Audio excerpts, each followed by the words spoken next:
And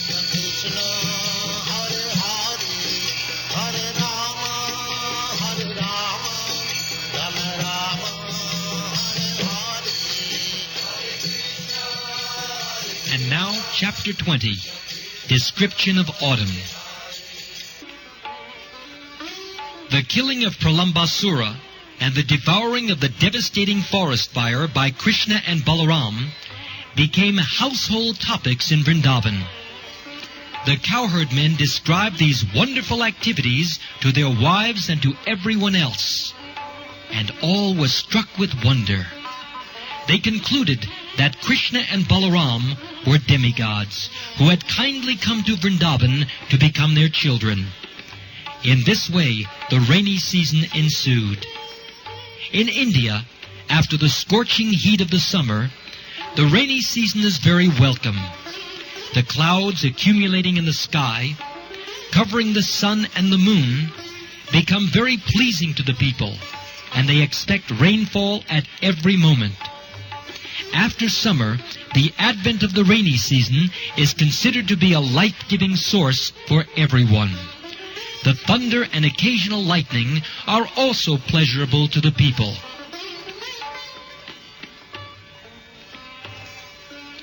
The symptoms of the rainy season may be compared to the symptoms of the living entities, who are covered by the three modes of material nature. The unlimited sky is like the supreme Brahman, and the tiny living entities are like the covered sky or Brahman covered by the three modes of material nature. Originally, everyone is part and parcel of Brahman. The supreme Brahman, or the unlimited sky, can never be covered by a cloud, but a portion of it can be covered. As stated in the Bhagavad Gita, the living entities are part and parcel of the Supreme Personality of Godhead, but they are only an insignificant portion of the Supreme Lord. This portion is covered by the modes of material nature, and therefore the living entities are residing within this material world. The Brahma Jyoti, spiritual effulgence, is just like the sunshine. As the sunshine is full of molecular shining particles, so the Brahma Jyoti is full of minute portions of the Supreme Personality of Godhead. Out of that unlimited expansion of minute portions of the Supreme Lord, some are covered by the influence of material nature, whereas others are free.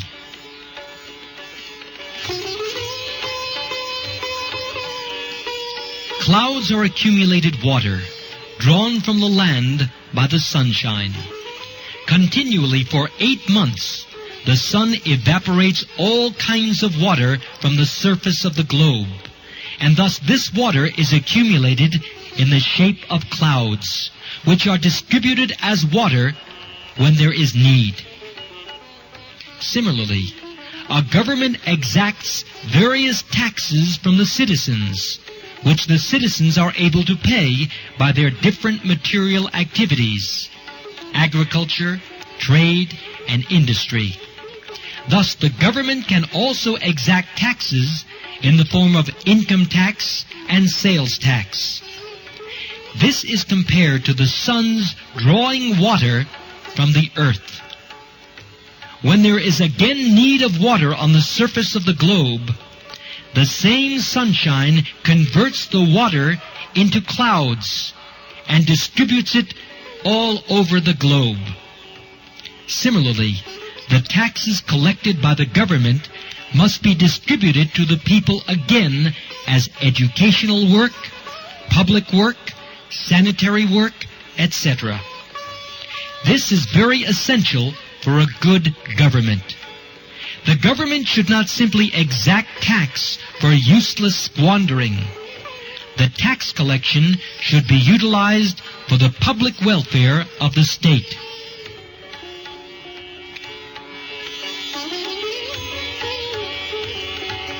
During the rainy season, There are strong winds blustering all over the country and carrying clouds from one place to another to distribute water.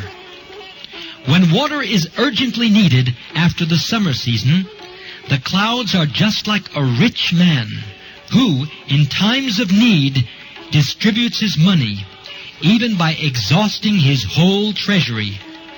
So the clouds exhaust themselves by distributing water all over the surface of the globe.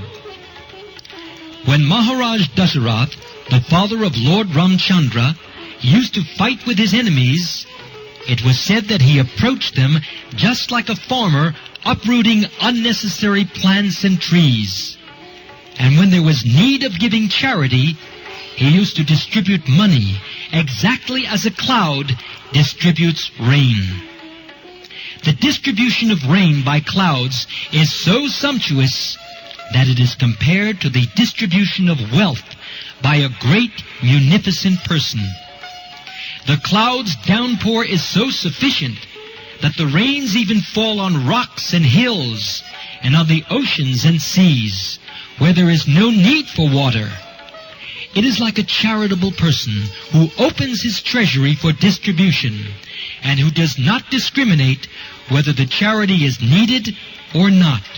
He gives in charity open-handed.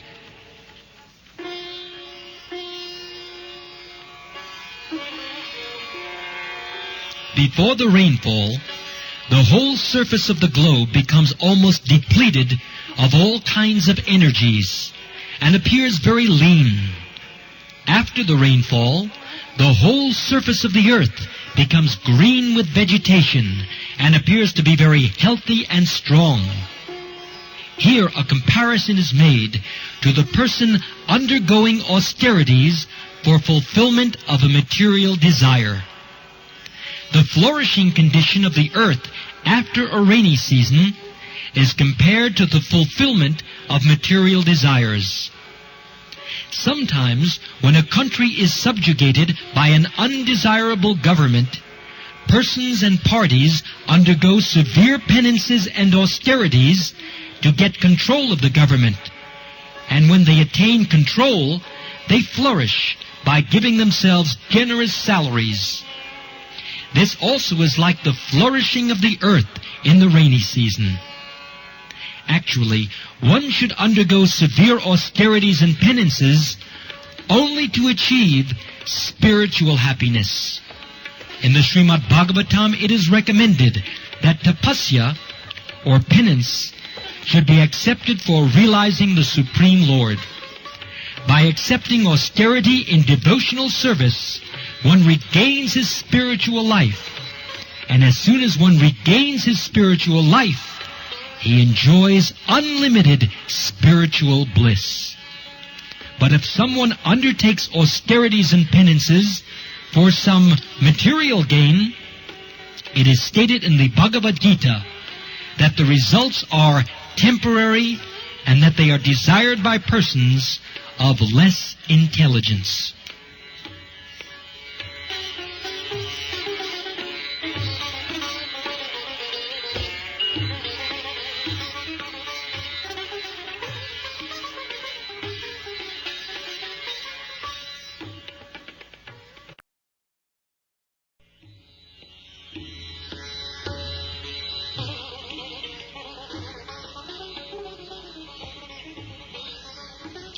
During the rainy season, in the evening, there are many glowworms visible about the tops of trees, hither and thither, and they glitter just like lights.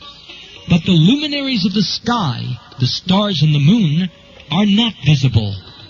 Similarly, in the age of Kali, persons who are atheists or miscreants become very prominently visible, whereas persons who are actually following the Vedic principles for spiritual emancipation are practically obscured.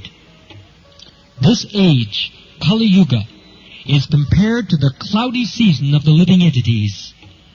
In this age, real knowledge is covered by the influence of material advancement of civilization.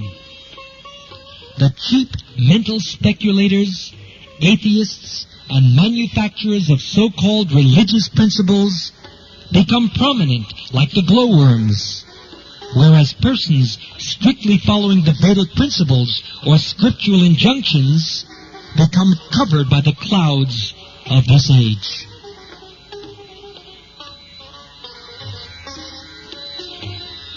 People should learn to take advantage of the actual luminaries of the sky, the sun, moon, and stars, instead of the glowworm's light. Actually, the glowworm cannot give any light in the darkness of night. As clouds sometimes clear, even in the rainy season, and sometimes the moon, stars, and sun become visible, so even in this Kali Yuga, there are sometimes advantages. The Vedic movement of Lord Chaitanya's, the distribution of chanting the Hare Krishna mantra, is heard in this way. People seriously anxious to find real light should take advantage of this movement instead of looking toward the light of mental speculators and atheists.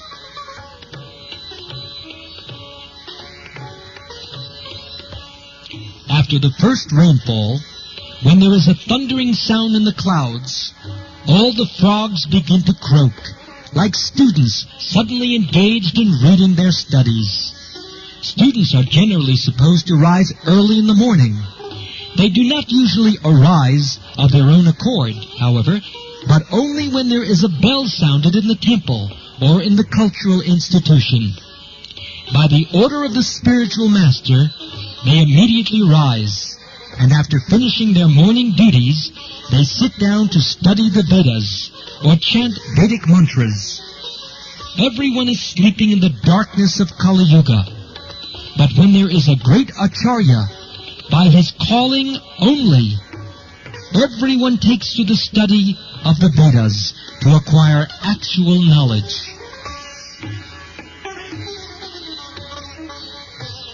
During the rainy season, many small ponds, lakes, and rivulets become filled with water. Otherwise, the rest of the year, they remain dry.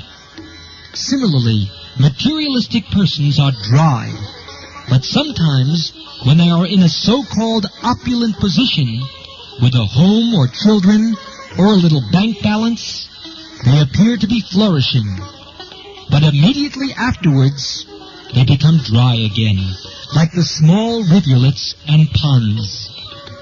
The poet Vidyapati said that in the society of friends, family, children, wife, etc., there is certainly some pleasure, but that pleasure is compared to a drop of water in the desert. Everyone is hankering after happiness, just as in the desert, everyone is hankering after water. If in the desert there is a drop of water, the water is there, of course, but the benefit from that drop of water is very insignificant. In our materialistic way of life, we are hankering after an ocean of happiness, but in the form of society, friends, and mundane love, we are getting no more than a drop of water. Our satisfaction is never achieved as the small rivulets, lakes, and ponds are never filled with water in the dry season.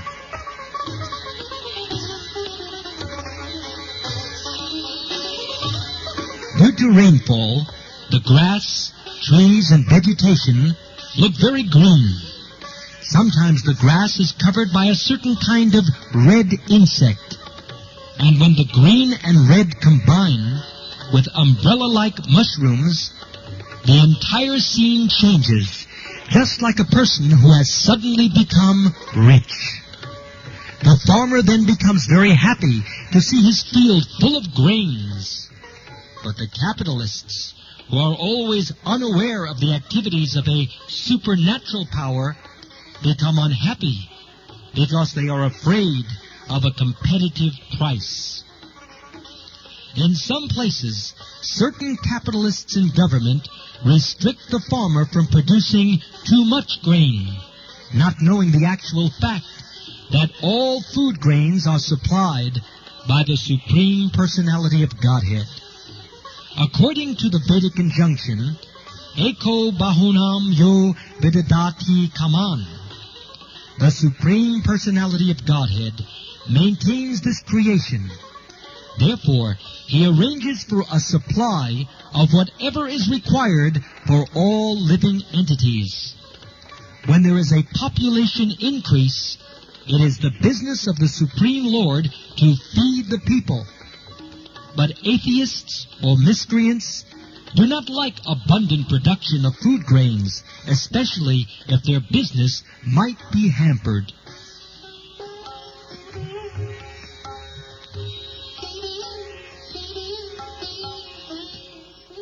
During the rainy season, all living entities in the land, sky, and water become very refreshed, exactly like one who engages in the transcendental loving service of the Lord. We have practical experience of this with our students in the International Society for Krishna Consciousness. Before becoming students, they were dirty-looking, although they had naturally beautiful personal features. Due to having no information of Krishna consciousness, they appeared very dirty and wretched. Since they have taken to Krishna consciousness, their health has improved, and by their following the rules and regulations, their bodily luster has increased. When they are dressed with saffron-colored cloth, with tilak on their foreheads, and beads in their hands and on their necks, they look exactly as if they come directly from Vaikuntha. In the rainy season, when the rivers swell and rush to the oceans and seas, they appear to agitate the ocean. Similarly, if a person who is engaged in the yoga mystic process is not very advanced in spiritual life, he can become agitated by the sex impulse. High mountains, however, although splashed by torrents of rain, do not change. So, a person who is advanced in Krishna consciousness, even if put into difficulties, is not embarrassed, because a person who is spiritually advanced accepts any adverse condition of life as the mercy of the Lord, and thus he is completely eligible to enter into the spiritual kingdom.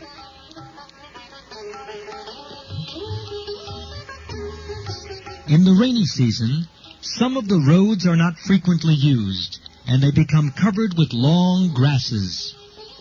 This is exactly like a Brahmin who is not accustomed to studying and practicing the reformatory methods of Vedic injunctions. He becomes covered with the long grasses of Maya. In that condition, forgetful of his constitutional nature, he forgets his position of eternal servitorship to the Supreme Personality of Godhead.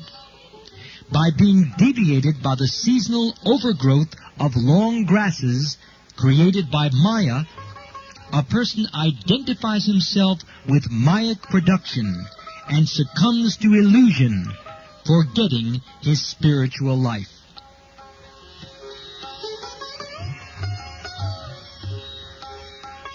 During the rainy season, lightning appears in one group of clouds, and then immediately in another group of clouds. This phenomenon is compared to a lusty woman who does not fix her mind on one man. A cloud is compared to a qualified person because it pours rain and gives sustenance to many people. A man who is qualified similarly gives sustenance to many living creatures, such as family members or many workers in business. Unfortunately, his whole life can be disturbed by a wife who divorces him. When the husband is disturbed, the whole family is ruined, the children are dispersed, or the business is closed, and everything is affected. It is therefore recommended that a woman desiring to advance in Krishna consciousness live peacefully with a husband, and that the couple not separate under any condition. The husband and wife should control sex indulgence and concentrate their minds on Krsna consciousness, so their life may be successful. After all, in the material world, a man requires a woman, and a woman requires a man. When they are combined, they should live peacefully in Krsna consciousness, and should not be restless like the lightning flashing from one group of clouds to another.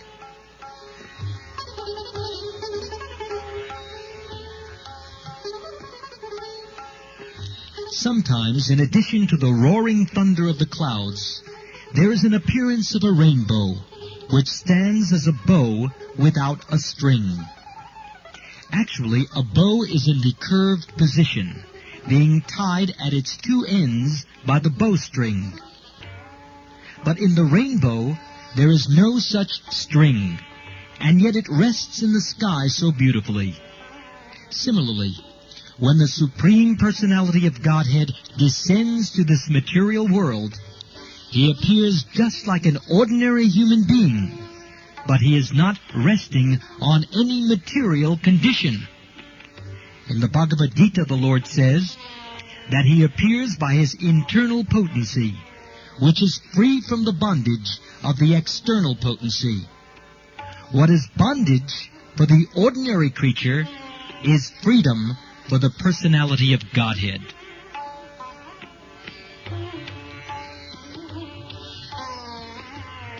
In the rainy season, the moonlight is covered by clouds, but is visible at intervals. It sometimes appears that the moon is moving with the movement of the clouds, but actually the moon is still. Due to the clouds, it also appears to move. Similarly, for one who has identified himself with the moving material world, his actual spiritual luster is covered by illusion, and with the movement of material activities, he thinks that he is moving through the different spheres of life. This is due to false ego, which is the demarcation between spiritual and material existence, just as the moving cloud is the demarcation between moonlight and darkness.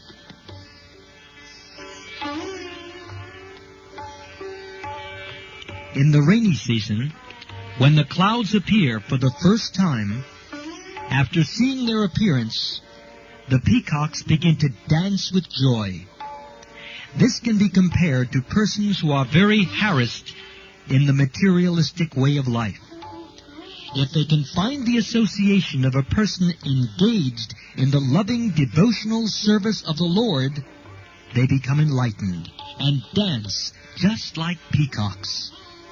We have practical experience of this, because many of our students were dry and morose previous to their coming to Krsna consciousness. But having come into contact with devotees, they are now dancing like jubilant peacocks.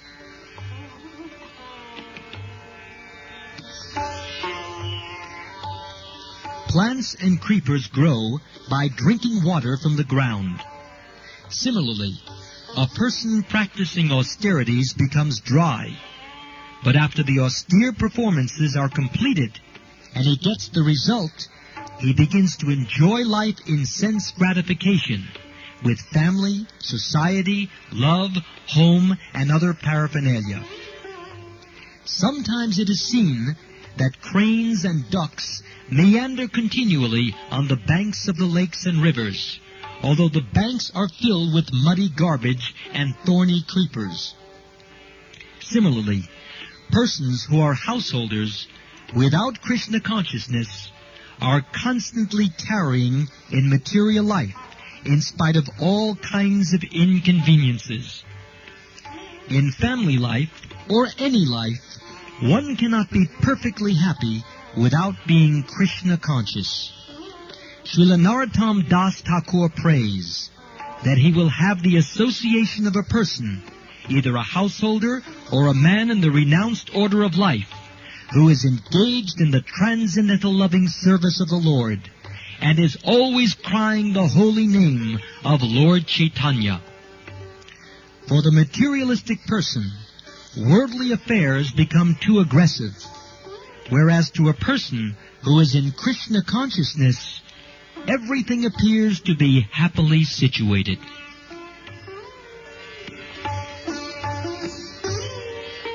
The barriers around the agricultural field sometimes break due to heavy torrents of rain.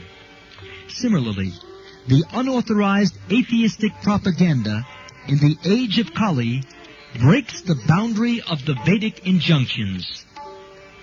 Thus people gradually degenerate to godlessness. In the rainy season, the clouds, tossed by the wind, deliver water, which is welcomed like nectar. When the Vedic followers, the Brahmins, inspire rich men like kings and the wealthy mercantile community to give charity in the performance of great sacrifices, the distribution of such wealth is also nectarian. The four sections of human society, namely the Brahmins, the Kshatriyas, the Vaishyas, and Shudras, are meant to live peacefully in a cooperative mood. This is possible when they are guided by the expert Vedic Brahmins, who perform sacrifices and distribute wealth equally.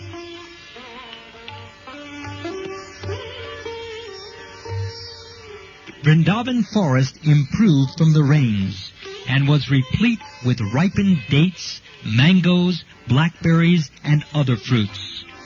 Lord Krishna, the Supreme Personality of Godhead, and his boyfriends and Lord Balaram entered the forest to enjoy the new seasonal atmosphere.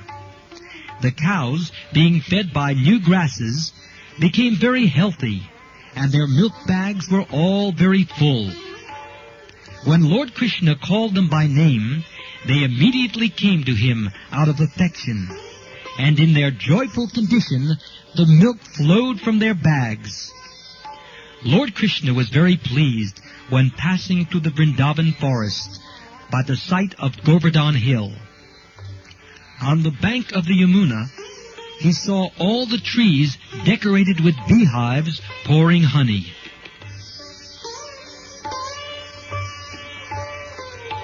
There were waterfalls on Govardhan Hill, and their flowing made a nice sound. Krishna heard them as he looked into the caves of the hill. When the rainy season was not ended completely, but was gradually turning into autumn, sometimes, especially when there was rainfall within the forest, Krishna and his companions would sit under a tree or within the caves of Govardhan Hill and enjoy eating the ripened fruits and talking with great pleasure. When Krishna and Balaram were in the forest all day, Mother Yashoda used to send them some fruits, sweetmeats, and rice mixed with yogurt. Krishna would take them and sit on a slab of stone on the bank of the Yamuna. While Krishna and Balaram and their friends were eating, they watched the cows, calves, and bulls.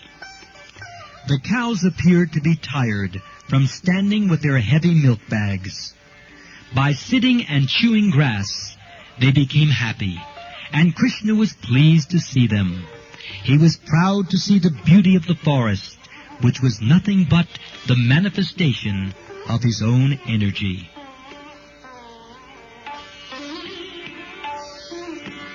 At such times, Krishna would praise nature's special activities during the rainy season. It is stated in the Bhagavad Gita that the material energy, or nature, is not independent in its actions. Nature is acting under the superintendence of Krishna. It is also stated in the Brahma Samhita that material nature, known as Durga, is acting as the shadow of Krishna. Whatever order is sent from Krishna, material nature obeys. Therefore, the natural beauty created by the rainy season was acted out according to the indications of Krishna. Soon, all the water reservoirs became clean and pleasing, and refreshing air was blowing everywhere because of the appearance of autumn. The sky was completely cleared of all clouds, and it recovered its natural blue color. The blooming lotus flower in the clear water in the forest appeared like a person who has fallen down from yoga practice, but again has become beautiful by resuming his spiritual life.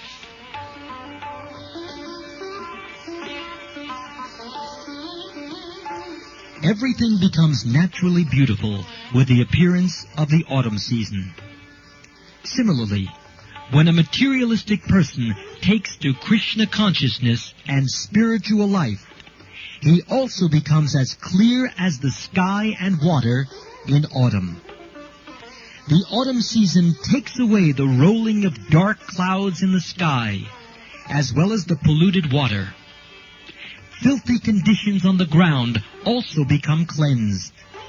Similarly, a person who takes to Krishna consciousness immediately becomes cleansed of all dirty things within and without. Krishna is, therefore, known as Hari. Hari means he who takes away. Krishna immediately takes away all unclean habits from anyone who takes to Krishna consciousness.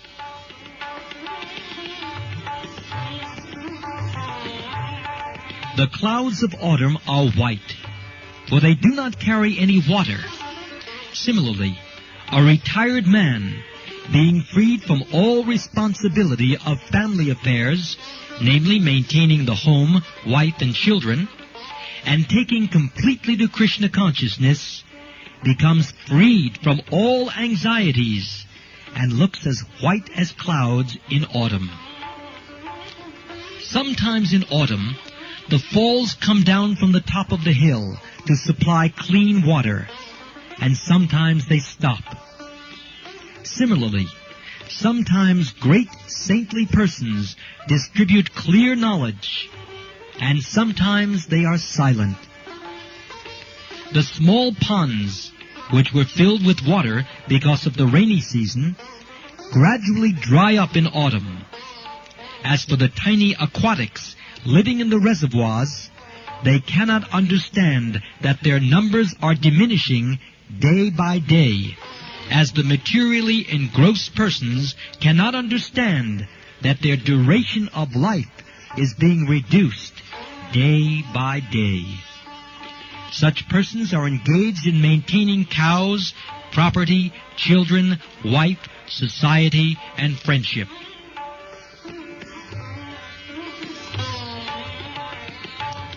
Due to the reduced water and scorching heat from the sun in the autumn season, the small creatures living in small reservoirs of water are much disturbed.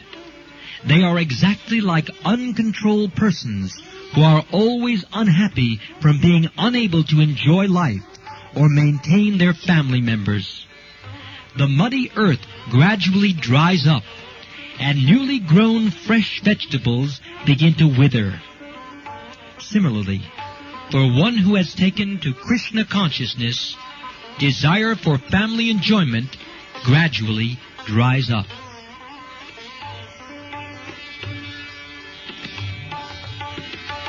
Because of the appearance of the autumn season, the water of the ocean becomes calm and quiet, just as a person developed in self-realization is no longer disturbed by the three modes of material nature. In autumn, farmers saved the water within the fields by building strong walls, so that the water contained within the field cannot run out. There is hardly any hope for new rainfalls.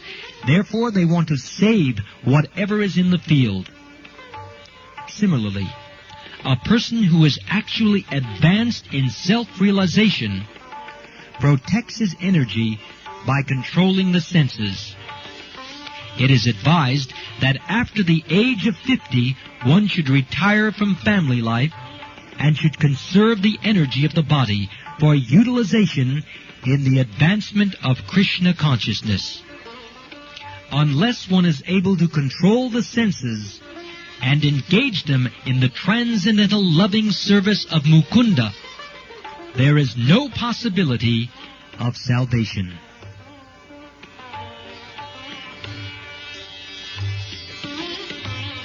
During the daytime in autumn, the sun is very scorching, but at night, due to the clear moonshine, people get relief from the day's fatigue. If a person takes shelter of Mukunda or Krishna, he can be saved from the fatigue of misidentifying the body with the self. Mukunda or Krishna is also the source of solace to the damsels of Vrindavan.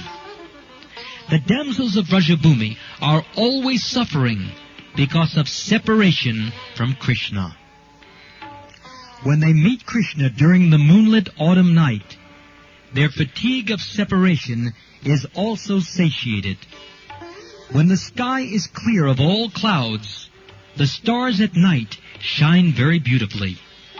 Similarly, when a person is actually situated in Krishna consciousness, he is cleared of all dirty things, and he becomes as beautiful as the stars in the autumn sky. Although the Vedas prescribe karma in the form of offering sacrifices, their ultimate purpose is stated in the Bhagavad Gita. One has to accept Krishna consciousness after thoroughly understanding the purpose of the Vedas. Therefore, the clean heart exhibited by a devotee in Krishna consciousness can be compared to the clean sky of the autumn season. During autumn, the moon looks very bright, along with the stars in the clear sky. Lord Krishna himself appeared in the sky of the Yadu dynasty, and he was exactly like the moon surrounded by the stars or the members of the Yadu dynasty. When there are ample blooming flowers in the gardens in the forest, the fresh aromatic breeze gives a great relief to the person who has suffered during the summer and rainy seasons. Unfortunately, such breezes could not give any relief to the gopis because of their heart's dedication to Krishna. People in general might have taken pleasure in that nice autumn breeze, but the gopis, not being embraced by Krishna, were not very satisfied.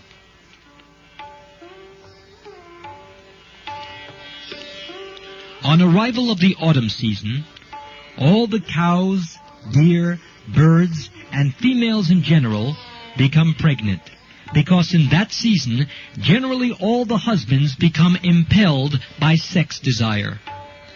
This is exactly like the transcendentalists who, by the grace of the Supreme Lord, are bestowed with the benediction of their destinations in life. Srila Rupa Goswami has instructed in his Upadeshamrita that one should follow devotional service with great enthusiasm, patience, and conviction, and should follow the rules and regulations, keep oneself clean from material contamination, and stay in the association of devotees. By following these principles, one is sure to achieve the desired result of devotional service. For he who patiently follows the regulative principles of devotional service, the time will come when he will achieve the result, like the wives who reap results by becoming pregnant.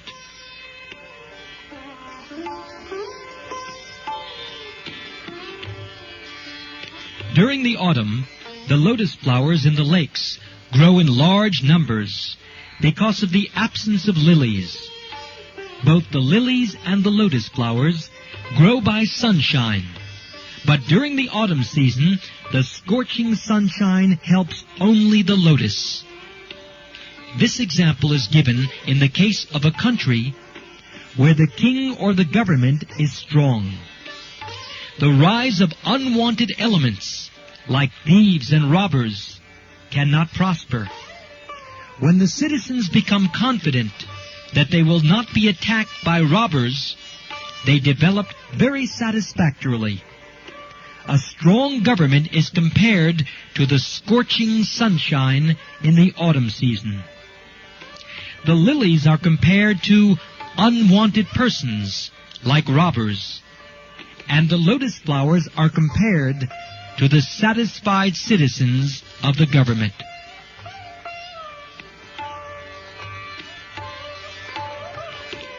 During autumn, the fields become filled with ripened grains. At that time, the people become happy over the harvest and observe various ceremonies such as Navana, the offering of new grains to the Supreme Personality of Godhead. The new grains are first offered to the deities in various temples, and all are invited to take sweet rice made of these new grains. There are other religious ceremonies and methods of worship, particularly in Bengal, where the greatest of such ceremonies is held, called Durga Puja.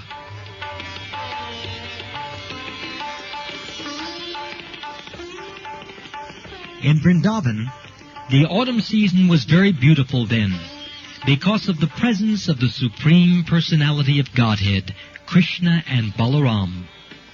The mercantile community, the royal order, and great sages were free to move to achieve their desired benedictions. Similarly, the transcendentalists, when freed from the encagement of the material body, also achieved their desired goal.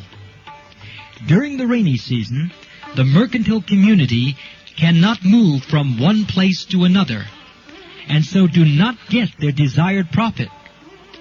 Nor can the royal order go from one place to another to collect taxes from the people. As for saintly persons who must travel to preach transcendental knowledge, they also are restrained by the rainy season. But during the autumn, all of them leave their confines. In the case of the transcendentalist, be he a jnani, a yogi, or a devotee, because of the material body, he cannot actually enjoy spiritual achievement. But as soon as he gives up the body, or after death, the jnani merges into the spiritual effulgence of the Supreme Lord. The yogi transfers himself to the various higher planets, and the devotee goes to the planet of the Supreme Lord, Goloka Vrindavan, or the Vaikunthas, and thus enjoys his eternal spiritual life. Thus ends the Bhaktivedanta purport of the 20th chapter of Krsna, Description of Autumn.